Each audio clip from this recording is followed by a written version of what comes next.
Hello, everybody. This is Mike from Nymphs, Knots, and Nonsense. And today I want to teach you a fly that comes with a language lesson. So this is the Redheaded Diawl Bach. It is a Welsh fly. Diawl Bach means little devil in Welsh. And it's really a generic, looks like everything but nothing sort of pattern. You can see with the green, so it's got green peacock, red brown tail, red brown beard, and this red wire ribbing. It kind of looks like a chironomid. It kind of looks like a mayfly nymph. It even looks like a little bait fish fry, so a newly hatched bait fish. Looks like a lot of different things, which means that you can fish it a lot of different ways. So you can fish it static on an indicator. You can fish it with a little twitch retrieve. You can hand twist retrieve it. You can give it big strips like a streamer. Basically, there's no wrong way and there's no right way, by extension, to fish this fly. When it comes to materials, it's a fairly short list. You need a hook. In this case, what I'm using is right here. It's an Umpqua TMC 3769. It's just a size 14 nymph hook. I'm using red tying thread. This is UTC Ultra thread in 70 denier in red. You need some Peacock. So I have Peacock Herl, just a big bunch of it. You'll need 3 or 4 strands for each fly. I use some strung Chinese hackle in fiery brown. So it's brown but has a little hint of red in it, similar to my hair color, funny enough. You need a wire. In this case, what I'm using is a Cibai flat wire in large size. It's from Semperfli. It is unique because if you can see it here, you've got one side that's flat, and then if you turn it, it's very thin. So it's like normal wire is round. This is squished flat like a linguine or a fettuccine. Okay. And then, as always, the last thing that I have is my trusty Loon Outdoors fluorescing UV clear fly finish. So let's get this thing started. Let's get started tying this thing. So first thing we want to do is take our thread and get that started. Just wrapping over itself. Cut off the tag end. And we want to get and start with, first thing is our tail.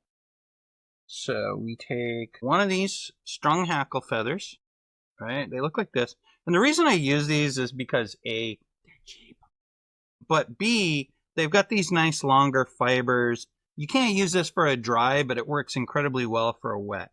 What I want to do is grab a clump of feathers out of here, say maybe 8 to 10, and just pull it off the thread. Take these, and we're going to do my little secret, or one of my little tricks here, which is tying things short.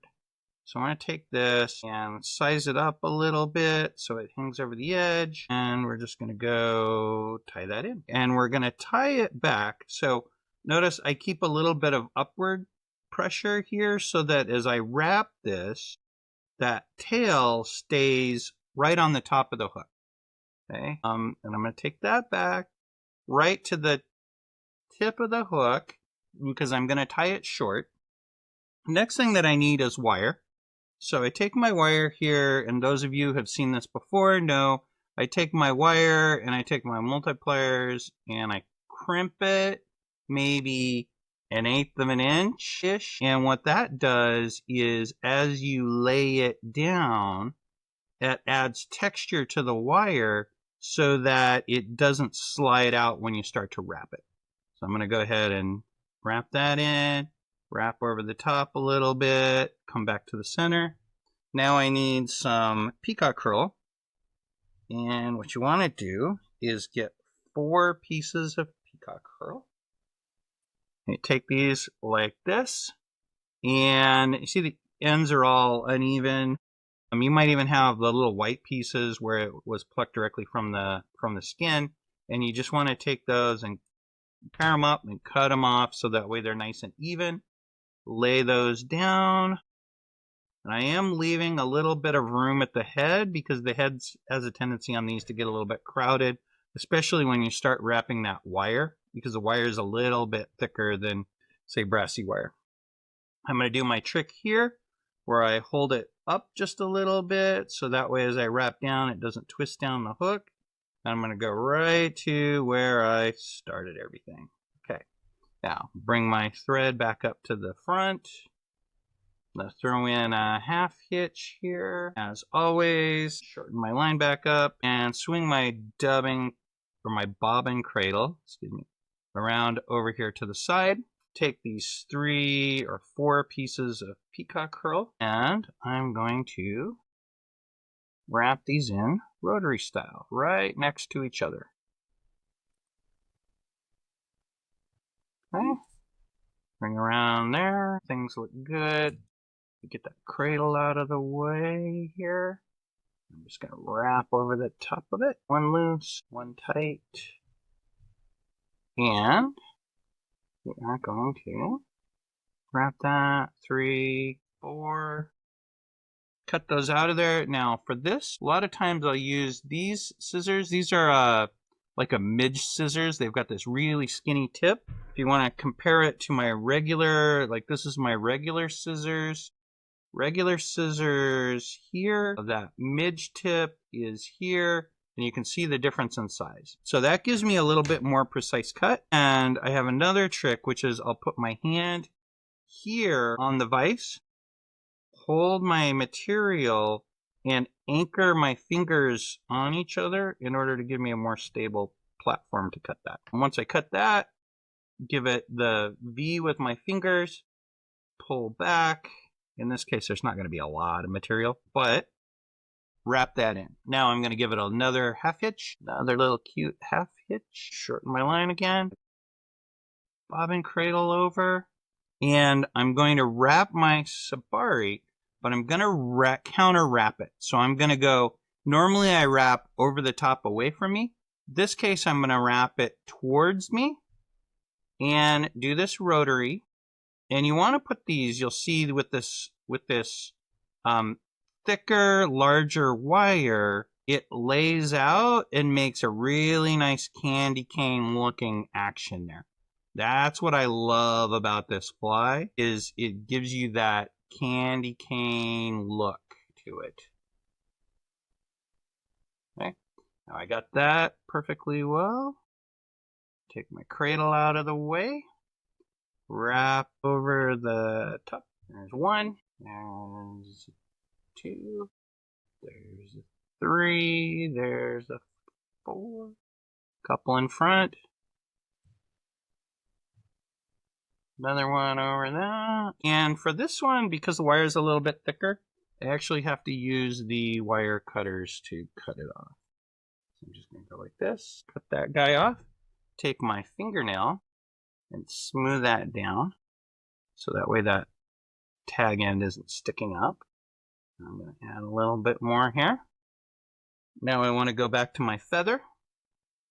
Okay, go back to my feather here, and I'm going to flip my fly upside down. Take some fibers here. Again, 8 to 10-ish.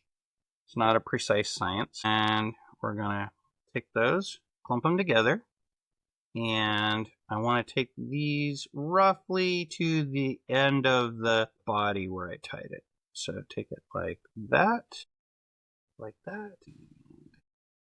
over the top. Now this is the fun one because you don't have a lot of room and that eye is turned down.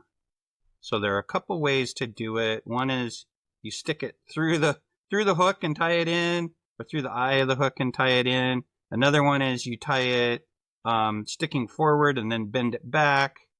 So I'm just taking these, laying them down, grabbing them with my left hand, do a little soft loop, hard wrap, hard wrap, hard wrap, and there we go. And it lays flat in there.